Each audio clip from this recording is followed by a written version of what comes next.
I think we're going to start. Today, we want to talk about software architecture, and we want to combine this with configuration management. But before we do our deep dive into the topic, I guess we better start with introducing ourselves. So, I'd like to start. My name is Ole Michaelis. We're both from Hamburg. You can find me on Twitter at CodeStars. My blog is codestars.eu, and this is Sönke. Yeah, hi. I also work in Hamburg, and yeah, there's my Twitter handle and blog and GitHub as well. All right. So we both work for a company called Jimdo. Jimdo is a do-it-yourself website creator. It's around till 7 years almost. So it's kind of a grown software, grown architecture. And our target is that everyone can create websites easily. But that's not the topic of today's talk. So the topic of today's talk and the goal of this presentation is Sönke and I, we're both not real system administrators or ops guys. We're really software engineers. So, but somehow it like forced us to do some ops in our company. So what we did is like we applied all the software architecture patterns we know to the configuration management we do. So it's really about software patterns, which also applies to infrastructure management code. We'll show you some antipatterns, like how not to do it, but we'll also show you the other side, like the best practices and how we do it, and the way we found that's really like a good way to do it because it's like maintainable and stuff. We should mention that this talk is somehow bound to Puppet, because we do Puppet in our company, and all the examples are in Puppet. But hopefully all the best practices are applicable to Chef and other configuration management tools too. So we'd like to start with a little poll. And the first question, which is really obvious, is like, who patched their SSL yesterday? Okay, I assume the rest is like us. Your operation system is that old that you don't have to patch it. Okay, so who's the sysadmin? Oh, that's almost... We did this talk at a development conference, and there was just one ops guy. He seemed really lost. So who's the developer? Two. Okay, that's really funny. It's like the other way around. So who used configuration management at all? That's almost everyone. That's great. So who do Puppet? That's great. Who do Chef? Oh. Two? Good audience for us. It's okay. Okay. I assume the rest do Ansible and other weird stuff. No, there was not biased at all. Okay. Who knew these pictures?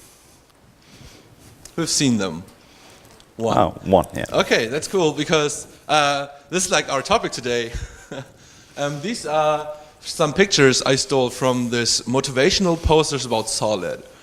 Solid is a software principle which are 5 abbreviations for patterns. And the first one, the S, is the single responsibility principle.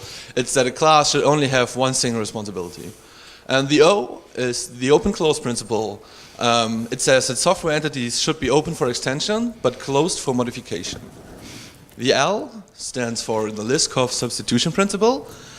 And that's being said that objects in a program should be replaced with instances of their subtypes without altering the correctness of the program.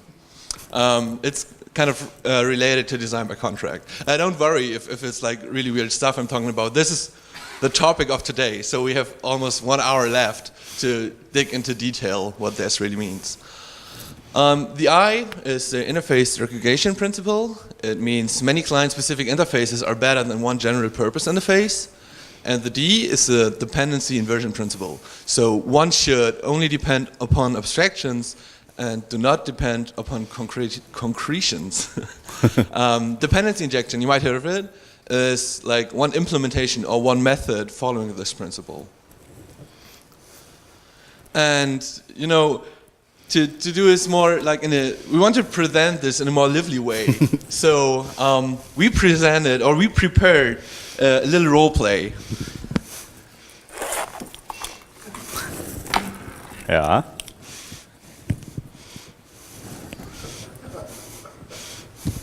All right, as you see, I'm the typical ops guy. I wear black shirts, long hair. I also had a hairband, but I will fix my lovely hair later on. All right, so let's start. Sönke, hey, Yeah, how you hi. doing? How are you? I've been to many conferences in the last days, and I heard so much stuff about configuration management, and I'm wondering what is it all about? So what is it? Yeah. And why? So because usually it's like you just have your bash scripts and you actually like it, maybe. I love my bash script. They're awesome. They're all on one NFS server, and you know this server it's everywhere, and it's super easy to manage for me. Yeah, it's cool. Okay, so let's go a little bit into detail. So what the heck is configuration management? Configuration management has some more definitions, but this is one definition, and it's like declared by 4 words. And the first is it's idempotent, or idempotent, I don't know how it is in English. So who of you has already heard of idempotency, this pattern, or, okay? Bunch of people. So actually idempotence means that the current state of the system doesn't matter. You can just think of, for example, HTTP verbs, like when you do a get or you do a delete on some HTTP object on your server, it should be idempotent. So you can do it, you can just repeat it, and the state on the server doesn't get really changed. It's got changed. So if you delete an item once, then it's okay. If you say twice delete it, then it's not deleted anymore, but the server still says it's okay. So this is idempotent. And the second thing is like declarative. So it's like SQL. Like you don't say how things are going to be done. You just say what to do. And so SQL, Chef, and Puppet, for example, are declarative. It's not like Bash where you tell like copy stuff there and move and unzip and tar and stuff like that. Yes. So and the third thing is convergent. So you just in configuration management, this is somehow a little bit like declarative. You say what should be done, but not how, and the configuration management just takes care of what to do. So it's also re-entrant. So if it broke, if the last run broke, then it's just the rest is getting applied, and not like your bash script, which might just fail in the middle, and then you have some undesired state of your system, and it's just like, oh my god, I don't know what to do. And yeah, and the last thing is abstract. And it means that, for example, package management is abstracted for you, so you don't have to care about is it apt or yum or whatever. All right, that sounds really cool. Yeah. But you know, why is it better than my Bash and SSH stuff? You know, why should I use it? Yeah, I would say you could look maybe at this photos. So what is software architecture about? You can see what good architecture is. It's like 2,000 years, the aqueduct in Rome, and versus this bridge. And so with good software architecture, you get some overall structure of your system. You can see where the boundaries are. You can interchange single components. You don't have this spaghetti code and dependencies everywhere. And you also have standards which other people can rely on and stuff like that. And you can scale your company much better because you don't have, because usually there's this one admin guy and he has all the special knowledge about his or her bash scripts, and this is not good for scaling companies. So it's good to have some standards how to do it. Yeah. That sounds really good. So I think I want to try it. I think I want to go with Puppet, because you know you're talking about Puppet all the time, and I heard it's like the best config management in the world. So I was like back in the days like last week. I did my first Puppet recipe. So check out my first Puppet recipe. It's really cool. So I have 3 web apps running on 3 nodes. So the first is like web app 1. It needs an Apache, and there's web app 2. It has fast CGI, and then web app 3 is like our legacy system, and it has like both. So it has and it has some special modules in the PHP INI. So how do you think? I mean, I really like it. It's way better than the best stuff. So what do you think? So it's really cool for a start. So actually what you did is like you wrote your first PHP class and you're just installing packages, and you have this like special file here. But so from a software engineering point of view, there are several mistakes in that which could be improved. So the first thing is global state. We have a global variable here, and so the problem of global variables is always that you don't have, for example, reusability anymore or testability, and you have like pollution of global namespaces. Just imagine there is another class which also has fast CGI, and they are like battling who's the winner of has fast CGI. So and the next one is actually our PHP 5 model has to know something about roles. So you introduce some kind of role model here, like this is my web app C role, and this is also not good because it's just not in this context. This module should not know about other stuff around or higher layers. And the last one is we will get to this later. It's like the file server here. You just use your Puppet as a file server for your stuff, but we will get to this later. So this one.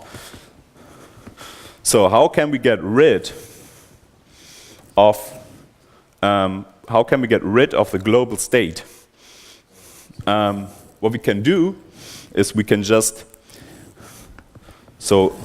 let's see this example again. So we have like, we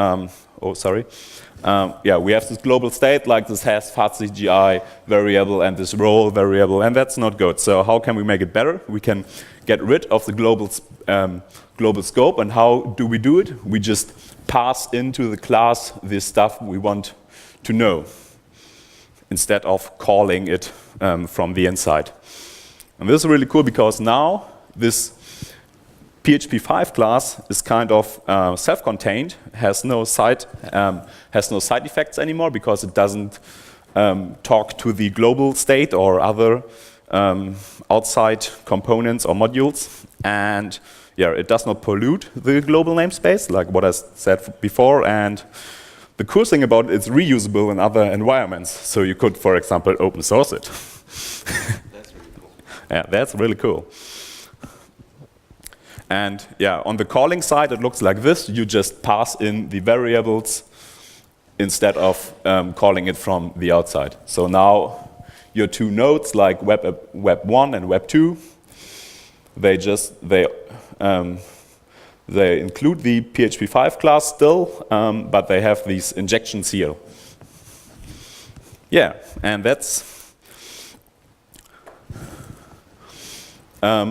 that's cool because now we could also get rid of these variables and just pass it in here. So again, no global state, and also no global variables like role and has fast CGI or whatever role variables that are not needed anymore anywhere. Okay, and this is actually called dependency injection, and this is our first pattern of Solid. It's the D in Solid. And this is, it's like called dependency inversion or dependency injection. There are many words for it and names. And this is really cool. And I would say, now we got our first. That's amazing. Mission accomplished. High five. Okay, nice. I think I get it now. This default dependency inversion is pretty important to me because I really learned that global state is bad. So whenever I see like some of my colleagues doing this global state stuff, I will totally go ahead and say, no, don't do it. Use dependency inversion because it's way better. We don't have any side effects. It's reusable, sorry, and we can also inject parameters. So it's way easier to maintain, and I totally love that fact. So that's really great. But there's still many things to do. For example, we still have all this ifs in here, like if has fastCGI, if has Apache, and but you know it's not that bad. I feel like it's well arranged, and it's super easy for me to change that later on because it's really like overviewable and it's not that much. And you could just add more ifs. I would just add some more when I have like another special cases. Yeah. That's okay, but in the end, trust me, I'm a developer, and so actually you will end up with stuff like this. And so actually, this is one live example from our Puppet code base. So we also started with some technical depth. And yeah, so this is really an example from a grown code base. And the problem here is if you want to change anything and you want to make sure that you don't break anything, then you're really lost. And actually, there's an anti-pattern word for it. It's from the C2 wiki, and it's called the arrow anti-pattern because your code somehow looks like an arrow. So there's also a name for it. And actually, when you're trying to do some refactoring or try to change it, then you will end up like this cat. You maybe know this cat. Who knows this cat? Yeah, really poor cat. Okay. So I think I get it. So can we split the PHP 5 class into smaller pieces without breaking stuff? So how can we accomplish it? I mean, you said you won't break stuff, but I don't want to break stuff. But show me. I don't know how to do it. Yeah. So actually, what we do in software engineering is like test all the things. Because then we can make sure we don't break anything, and we can also make sure that we always have some working code. And so luckily in the configuration management world, there's a lot of tools that help us. So we could start like with RSpec Puppet or test in the Puppet world and Test Kitchen in the Chef world, for example. And what is now cool, because we have a testing tool, we get another pattern from software engineering, and it's called test-driven development. Who knows this cycle, like red-green refactor? Okay, a bunch of people. So the cool thing here is that our infrastructure or our server definitions or node definitions are now code. We really can express it with code. And in software development, what we can do in software development is we can do test-driven programming. And now we can apply this and can do test-driven infrastructure. And we can use this cycle. And the cycle says, write a failing test, like you don't implement anything. Then write anything to make this test green, maybe also with copy and paste, it doesn't matter. And then do refactor, because then you can just like get rid of copy and paste and stuff like that, because you have your tests and you make sure that you never will implement one line without a test. And this is really cool. And there's also another important thing about test-driven development. If something is not testable, then your stuff might be wrong, your design might be wrong, because good software is usually testable. Last point of all the advantages test-driven development gives you is you have to think before you implement. And this is really important because there are several cases when you have to think, what should my software do? Then you have to think beforehand, and sometimes it's like, oh my God, no, I don't want to do this, and then you get, then you will just try to implement it in another way or get rid of the feature because you just thought, oh my God, this won't work. I better let it be. Yeah. So, okay, how can we get into test-driven development with our small example? What we could do is, the first step is we have to document the current state, what our stuff does. And actually we have our 2 nodes, or 3 nodes, sorry, and we can just add these really simple tests like my node web1 should contain the package PHP fastCGI. This is actually what is expressed in the manifest of Puppet, and so on, like with Web 2 and Web 3.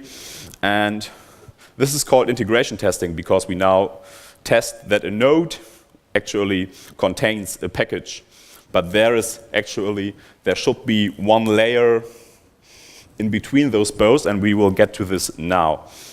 And the special WebAppC stuff is now left out. We will get back to this later. Okay, so now how is TDD going to work? What you could do now is you could you have these tests like on the slide before, and now you can just go ahead and write some new classes like PHP fastCGI and PHP Apache. And you will just test that it's going to be installed. Now we have 2 small classes. They do one thing. And this is really cool because this is the next pattern. It's called single responsibility. It's one piece of software, a component or a class or a container does just one single thing with one responsibility. And this is, and what we can do now, yeah, so we had this, so we came from this like Web 1 should contain PHP fastCGI, but now we have both new classes like PHP 5 Apache and PHP 5 fastCGI, sorry. And now our tests look like, okay, it should do both. It should contain include the class, and it should also contain the package. And this is now redundant because actually we now can get rid of those tests, because those tests like the PHP 5 Apache class, they have their own tests. Like I should include the package, so I don't need to do it anymore in my node definition tests.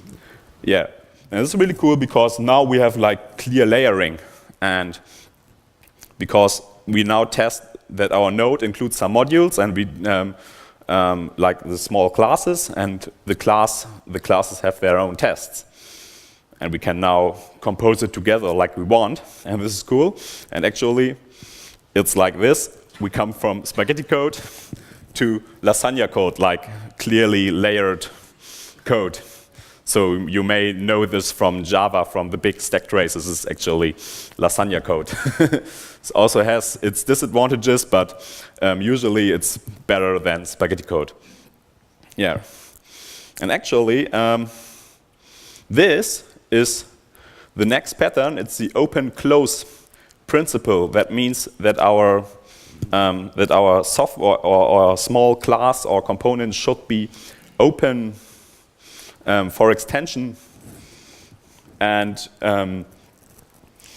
the really important point here is that you don't add new functionality by, for example, adding new ifs, but you do it by adding new classes and compose stuff together. And this is like what this little text here says, like rather than by changing existing code. And this is really important, and this is one really important pattern to have maintainable software, or in this case, configuration management. because you won't get these big like God classes which do everything. Yeah, and actually, it's high five time. yeah, bam, because we okay, this is really cool. I really like that fact, and I think I almost get that. So when I want to add a feature, and I find myself like modifying actual existing code, it's already what we call a code smell. Like you said, you would call it code smell, because you should realize that new stuff is always like new features is always like a new class, and when I want to add a feature, it's again like writing code. And when I use tests and the refactoring cycle you showed me, I can really ensure that I won't break existing functionality, which is really, really cool again. Yeah. So, and you realize it before your customers do, because there is this no this one is called customer testing, right? Yes. It's test units, not unit tests. Yeah. Okay. I think when I want to scale those things, it's like when I want to scale now, what I would do, because we just made it so easy, really, I would just go ahead and like copy the node definition and change the things I want to. So I want to do. So for example, this is really cool. So for example, when you get more load, and now you can just add another node. Because this, I would totally do that. Yeah. So when we have this success disaster that I need more nodes, I would just go ahead in my manifest and add these nodes. Like. Yeah. So actually, this is the old copy and paste anti-pattern. So yeah, and copy and paste is really easy to do, and this is why it's so popular. But it's getting evil, because imagine you got hundreds of nodes, then you have this node definition 100 times, and you got the content copy and pasted 100 times, and now imagine you have to change one thing. You have to change it 100 times, or someone else has to make the change, but he doesn't know, or she doesn't know about the other 100 occurrences, and then you're getting lost. Okay. So you said that just better don't copy, but the actual question is like, how can I achieve it then when I don't do this copy and paste stuff? Yeah. So what you actually could do is like you add another layer into your lasagna code. For example, what you could do is using composition, you could say, my web app 1 is some kind of a server role, because web app 1 and 1a, or how we call it, it's just the same, and it's somehow expressed in a server role. Like a role says it does specific things, and so what we could do is just add this layer, like a role class, and it says it's a web app A, so it has actually a name, what it's doing, and it just says include the Apache module. And now our nodes are just including this role, so another layer, like I said. And this is actually called composition, and composition is always better than copy and paste, because now you can just add more stuff into your role, like it also has to include whatever, and you don't have to do any copy and paste. And this is really cool, because yeah, now you got rid of this copy and paste stuff, and it's clean again. All right, high five time. Bam. Cool. So I think I got it. So this role concept is like really easy, because I can compose stuff. I have again reusable code, which is like the one principle of software design, I guess. And nodes are just described by a role, so the node should only contain one role, which is really handy when I want to scale. And then I have little changes. I don't have to do it for every node, because they all include this one role, so I can make this actual change in the role. And this composition stuff makes it really easy to add new nodes. Yeah, you got it. This is super amazing. So I really like that. So okay, I got rid of the global state. We have small classes and we got tests. But you know, why has this PHP 5 to know about our role model? Isn't this like breaking the proper layering you just mentioned? Yes, I mentioned it a few minutes ago, like it still has to know about the role model, and so we have to look what can we do about this, because actually if we want to have this fast CGI class somehow interchangeable, or then it doesn't just must not know about our role model, because the role model is what we did, and the PHP 5 class should live without any knowledge of it. Yeah, and actually, again, we have some principle. It's called the Hollywood principle. It's the same as the dependency inversion principle, but it's a little bit funnier, because like in Hollywood, it's always like, don't call us, we call you. So actors usually get called by the agency, and so the agency can just keep their options open, and this is really important. Yeah, as I said, it's just another name for the dependency inversion.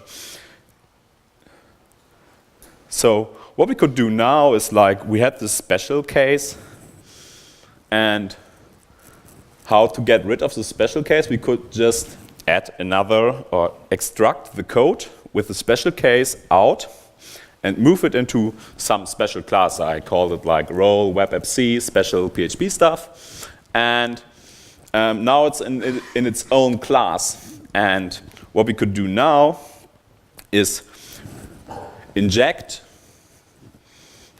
this package, or this special class, into our fast CGI class, and give it some name that actually expresses what it's doing. Like, it should include this class, or it should include like this stuff after the package install of the PHP 5. This is like what we do here, like with this package PHP 5 and this arrow like class. This is like the Puppet syntax for it, or one way to do it. And now, this is really cool, because now we have some kind of a pluggable system. We can just plug in this class, and now it's reusable. It doesn't need to know anything about the role model, and we can reuse this hook. So in software engineering, we also say it's like a hook, where you can hook in stuff, and it's just getting called. So it's this don't call us, we call you, because now the special code does not do anything with the outside. It's like the actual class fastCGI is calling with the include. It's calling the special class with this include. And that's really cool, because it's now it's reusable. And yeah, and as I said, like, this is how it's called. It's like include after package install, and we just say include this special profile. And now it's a dependency, and it's clear that it's a dependency, but it's injected. So as I said, like, the PHP fast CGI class doesn't have to know anything about the implementation of this special stuff. It just executes it. Yeah, and this is, as I said, the Hollywood principle. High five time! Yeah. Okay, so I think I got that point too. So now we got a clear PHP 5 FCGI class, and we got this clean hooks principle. So whenever I have some like indirections in my code, and someone is like executing code it's just not belonging to, I can implement this kind of a hook system. Yes. So the other side can always just inject the piece of code which should be executed when the hook is like triggered. So this is really, really cool. Okay, now we still got this special PHP config. Oh yeah. For this webappc, which is just it's just a file, you know. Yeah, it's just a file. The problem here is it's just a file is a real big anti-pattern of configuration management, because earlier we said that configuration management should be declarative and abstract, and what we do now here is just push some, like in your bash script, you just push some file to somewhere, and this is a problem because it just encourages, again, copy and paste. Like, imagine you have now a special PHP ini for web app A, and then you will just go ahead and copy the special PHP from web app C and just change some stuff. Yeah. Okay. So, but tell me, how can I fix that? Yeah. So actually, what we can do is we again express stuff declarative.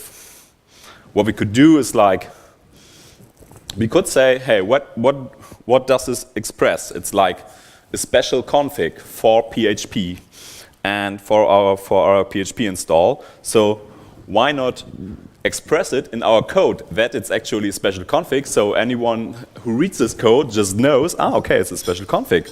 And you just pass in, like we learned, like you pass in all the dependencies, like ensure present, like it should be present by default, and then you can say, and you can also inject the path, and it has a same default. And what you can do now then is like you could use a module for composing ini files. So again, your ini file, you don't just have this file, you just go ahead and just say, okay, it's an ini setting and it has a title and it has a section and a key and a value. And the cool thing about it is you can test it again with your aspect puppet. You could just say like contain, should contain PHP special config, or you could test should contain some ini setting and stuff like that. And this is really cool because the other way to do it would be like testing it with regular expressions or really evil stuff. This. Yeah. Yeah, and this is really cool. And now this is again this declarative stuff. So describe what should be done, not how it should be done. How it should be done should always be like hidden. For example, in this ini setting module, which someone wrote somewhere and you just download in your library folder. And they hopefully tested it, yeah, right? and hopefully they tested it and it works. If you find a bug, you can just go to GitHub, open pull request, fix it. Yeah, it's like in software engineering. Yeah. All right, high five time again. So we finally got rid of my file server. Frankly, I had a like intimate relation with them, and it was really cool. But somehow, on the other hand, it was like really great that we removed it, because we get all the advantages we had now with like the declarative programming, the idempotent stuff. This is really cool, and this makes my daily work. It's just way easier now because I just have to say what should be done and not how. And I don't want to have my notes in Puppet, you know, because all the stuff you mentioned. What happens if I have to scale really hard? Like, imagine like our marketing department does some awesome advertisement on TV, and I expect like the hundreds amount of views I'm getting now, and I have to put all these notes I want to add in the manifest again. So I have to add every node and so many lines of code. Can we just fix it? I guess we can. Let's just do some Google search and let's see how we can actually. So what we have to do is like we have to separate code and data. So our code says, hey, include this class, blah blah blah. But the data actually is like we have thousands of nodes, and this thousand nodes should get this like this role model and stuff like that. So. In the Puppet world, we actually, when we search for like separating data and code, we will find Hira, and Hira is a tool to get rid of all the data in your Puppet manifest and just push it. For example, this is really an example to YAML. So what we could do here is we could say like the web1 YAML, and we could also say like it should include the profile web app A. And so on. So we can just express how a node looks, and we can do it, for example, in YAML. But and actually, our node definition now would be not like this, like repeating it all the time. We could just do Hira include, and this Hira include would just look up what to do.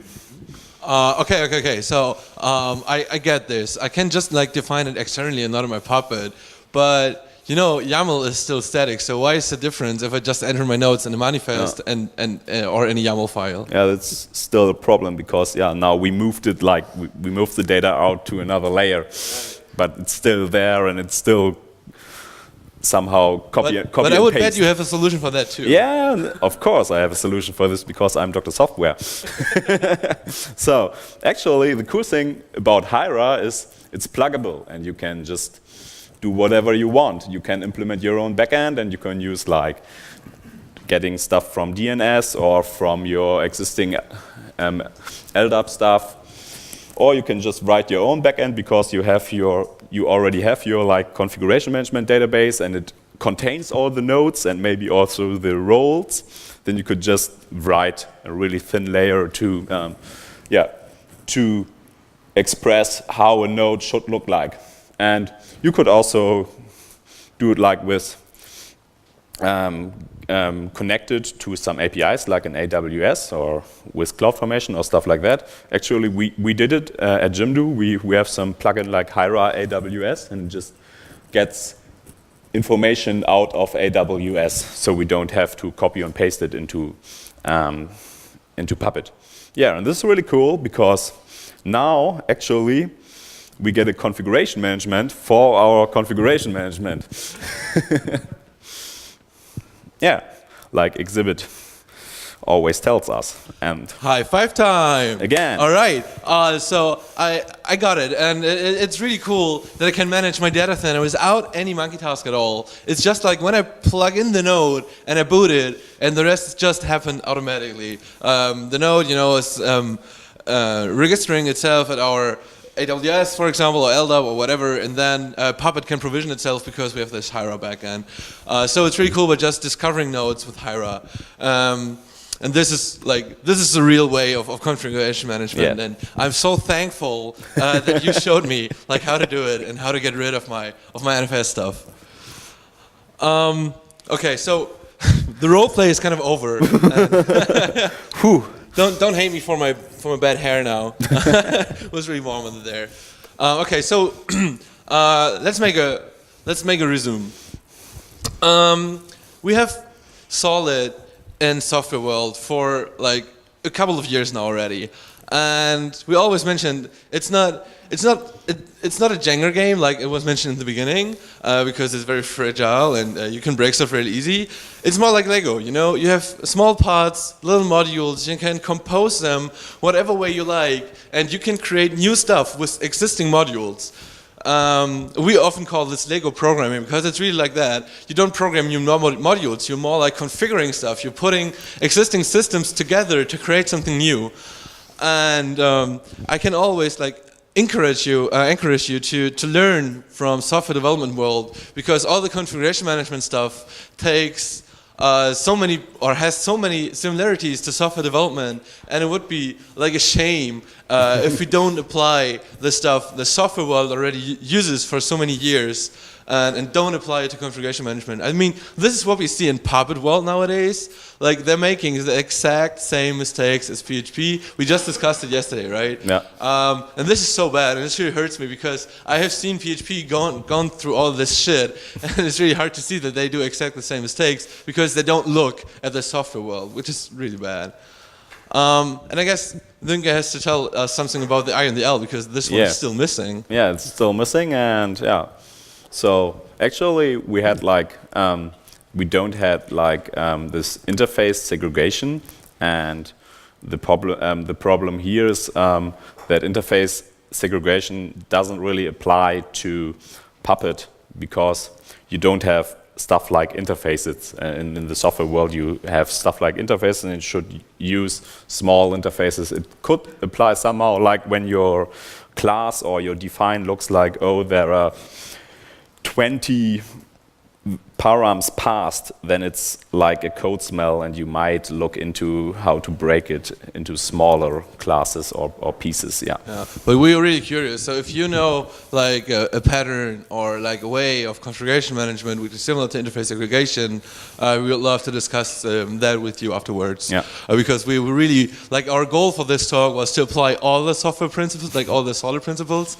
But for the I, it was really hard to find something. Yeah, and it was even harder for the L a little bit, because the L is about how inheritance works, and actually, at least in Puppet, it's like you can do inheritance, but they all say don't do it because it's not there, right? Yeah, because actually you should always use composition and not inheritance. So just plug your plug your defines and classes together and don't do any inheritance. Yeah. Yeah, so what we got is like sod. No problem. Yeah. No? Okay, yeah, so we got sod, it's not solid, but maybe we can implement like this sod. So as we have solid in software world, you can go back to your company and say, all right, I learned about sod, and all your colleagues will question like, hey, what's sod? Never heard it. And then you can go ahead and explain that because it makes like configuration management code just more solid. On the last part of the slide, we want to share some best practices we gathered, like real best practices, not this manly best practices, like real best practices, which don't kill you. The first one is like what we had a slice of that in the role play. It's like the role model we got. So you have nodes in Puppet, and for us, every node has one single role. It has not more roles, it's just really bound to one role. And this role consists of several profiles. And the profile then has more modules, and they reuse resources. And talking about open source here, everything behind these modules should be open sourceable within a day. Yeah. And that day should be spent in writing documentation. This is the rule of thumb is like all your models should be open sourceable, and they should not like call stuff from modules or role or global namespace. I mean, we know we're talking about a world which is like, we are talking about the perfect world with, you know, candy and rainbows and unicorns. We don't have that too. Not all our modules are open source. But whenever we write new stuff, we have this rule in mind, and we try to program it like that we could open source it like any day. Yeah, so actually, we talked about like this open source, like in the Puppet community, you have the Puppet Forge. It's like Ruby gems, or in the Ruby world, or whatever, or CPAN in the Perl world, and it's just a Puppet module registry. So before you're going to implement stuff on your own, better look there, because you might save some time. Yeah, there's also a pre-built PHP 5 module, but I wouldn't have learned so much if we would just have used it, right? Yeah, actually we could have just used the PHP 5 module, but it would not have that learning effect for you. And the next one is the dependency management, like all the modules which are open sourceable, you have kind of to manage them, right? And if you do it, you can like use Git submodules, or all the way like of don't doing it. But what can happen pretty quickly is like that the city of Forks welcomes you, because you're doing little fixes and you have no way to contribute it back. You have no way to manage your submodules in a correct manner, and you would end up like chaos pretty quickly. So what we can really recommend is like using pre-built tools for that. For example, there's Librarian Puppet. There's how's it pronounced, like R10K? R10K. Yeah. It's like a best practices and code collection for Puppet modules. And talking about Chef, there's Bergshelf. And it's just little layers you can use in your like deployment process or in your Puppet master, which pulls down all the modules you specify in a dedicated file. If you do programming, you might know tools like Bundler, pip, easy install, and all the Python ones, or Peer, or Composer in PHP world. Yeah, and so actually there's also, in the Puppet world, there's some guy, and he does like this standard mod, and it's a cool way to, it's like a standardization effort to how modules should look like. So if you're going to write your own module, just have a look there, how to do it and how to do all this stuff. Like it should be generic, and it should work maybe not only on your Ubuntu or Debian, but also on whatever, Fedora, or even Windows, but let's give this for here. It's pretty similar to what you might know as PEP8 or PSR, like all the programming tools they slowly come up with that too. Like they have pretty hard standards, and it makes the life of everyone easier if you just follow them. And if the majority of the community agrees on it, make your lives easier and just don't question it. But this is a really personal opinion. And this one we want to share from like our daily business we are doing. Jimlo has obviously a GitHub account, And you can find some really cool stuff on that, because what we do when we write a new module, we have kind of a sandbox or template.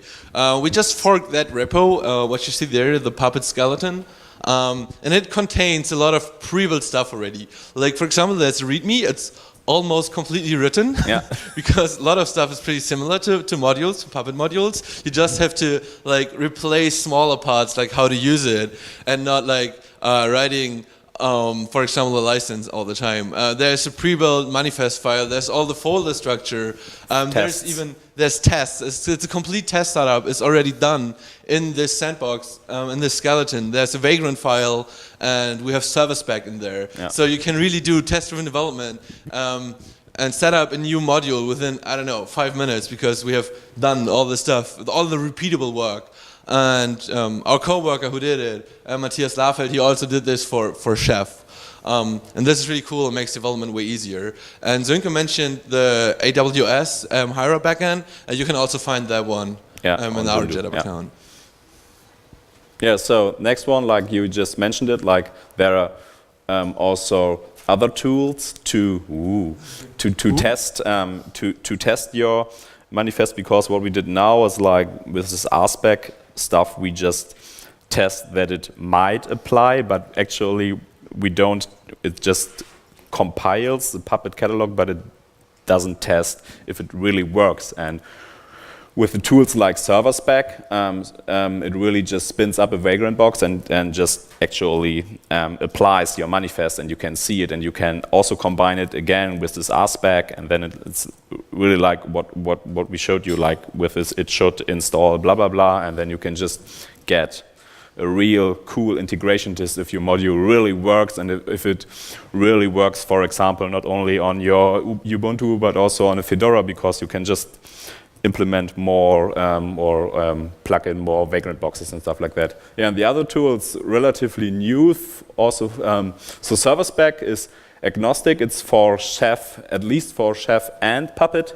Beaker is Puppet specific, and it's really cool because you can also say, like, on the master, on the Puppet master, there should just happen this, and on the node there should happen this, and stuff like that. So it's a really cool integration tool. It's relatively new. Yeah. All right. That's all we got. Thank you very much.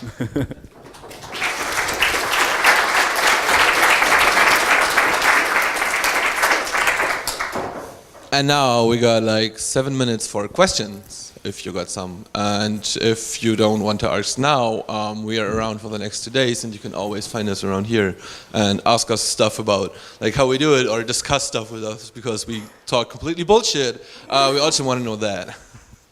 So, questions? Yeah.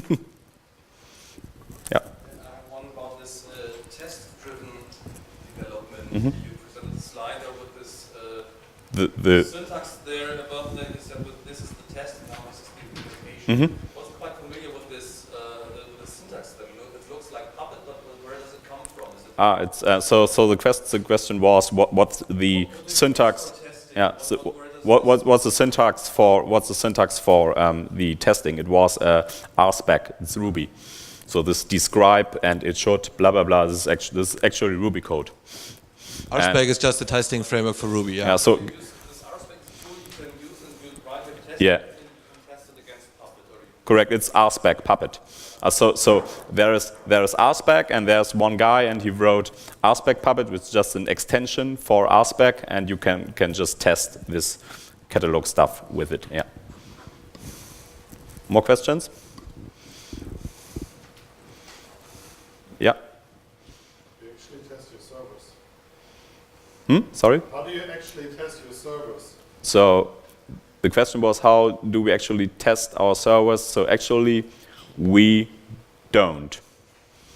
So we that's test. so easy. so what we do is we try to write tests for everything. So like with this RSpec Puppet, and if it's green, then it's okay for us. Then we just merge it, and Puppet runs every hour and just applies. And if it, so actually we never had a bad case like Puppet goes weird and maybe uninstalls itself or stuff like that. Or so yeah, so actually we never had problems, and we also have just like one branch, and we just work with pull requests. Like we open a pull request, then Travis is going, so the continuous integration is going to test, execute all the tests, and if it's green and somebody reviewed the code, then we can merge it, and then it goes live within the next hour. But I know that you could just, with continuous integration, you could do stuff like spin up a machine somewhere and apply the stuff and just look if the web server runs, and you could do some more smoke testing. Yeah. I guess the actual question would be is it really necessary to test the service if you have like a completely covered Puppet or Chef file? I mean, testing always takes at least like development time, or like the time you have to write the tests. And if you do like real server testing, you need the server resources, you need a free server to do it, and like spinning up the machine, if you would do it like that, it would also take time, and it will slow down development because your feature will take more time to go out.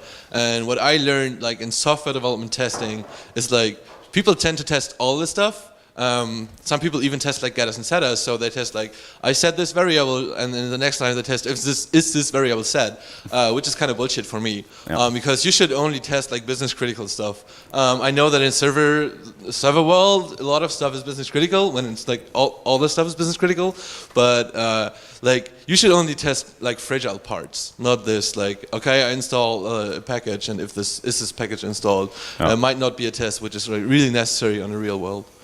But yeah, maybe I'm wrong. So.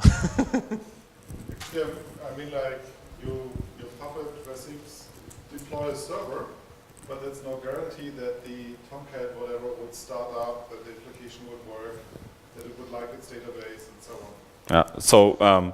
So actually, so the problem is like, how do you know that if you spin up a new machine, how do you know that all your services are up? So actually, we do it like, we have like automated monitoring for it, because the Puppet also sets up the monitoring, like is Tomcat running?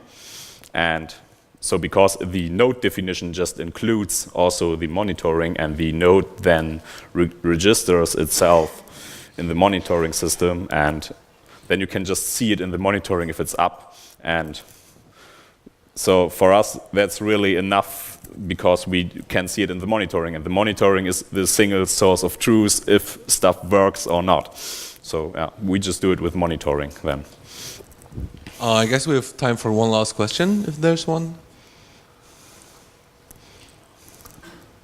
Do you use the Puppet client as a running process, or you invoke it hourly by something like cron? So the question was if we run Puppet as a daemon, the agent as a daemon. No, we don't. We run it hourly.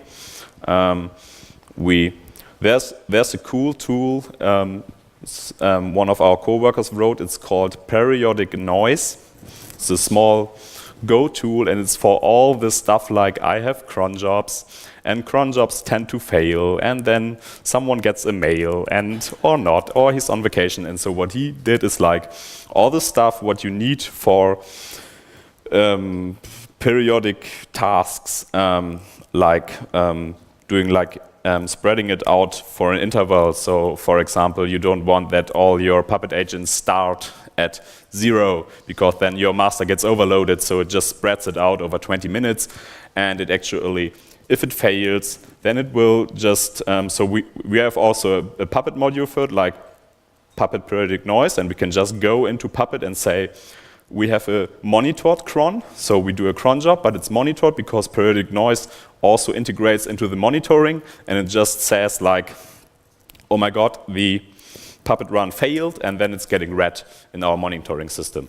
Or like it's getting red after 2 times because there could be some network glitch or whatever, and we just don't care about one failing run. And the periodic noise also takes care of locking, like guarantee that the process is not run in parallel, and it also does logging. Yeah, it does all the stuff you implement on your own all the time. So please use it. Yeah, so it's and it's also up on GitHub. So just check it out. All right, I guess that's it. If you have any further questions, whatever, just come and find us. Thank you very much. Thanks.